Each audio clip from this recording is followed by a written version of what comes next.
سوال دیگر به هر یک عائله محتاج چقدر زکات دهیم؟ مقصد زکات زیاد دارند چقدری دهیم؟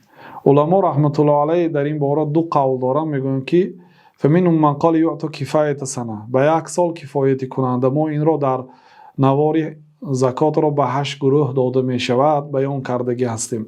مقدار کفایه به یک سال، یک فقیر هر ماه 500 سومان برای او در زندگیش کمبودی دارد، مثلا کفایه یک سالش میشه 6000 سومان.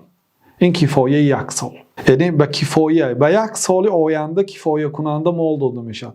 چقدر مال برای او نمیرسد همین قدر داده میشه حساب کرده. و بعضی علما گفتن که کفایته علی الدوام، یعنی عموما یک نوع زکات تیم که از حالت زکات گیرنده بیرون برآید.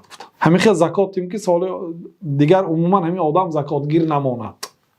اگر قرضدار باشد قرضش تا صاف شدنه، یعنی اینم به تفصیلی که در آن نوار بیان کرده هستیم که ها میتواند قرضدار باشد و زکات گیرد، یا فقیر یا مسکین. خلاصه یک نوع زکات دهید که میگن از زکات گیری برآید، یعنی پول به حاجت شود، بای شود شخصی، یعنی از سال آینده دیگر زکات نگیرد. میگن این قولی امام شافعی هست. واقعا یعنی اگر پول زکات زیاد باشد و کمبغل ها کم باشند، در این صورت به این قولم عمل کردن بهتر است تا اینکه یک کمبغل از بهرش میبریم، یعنی یک کمبغل تمام میشد.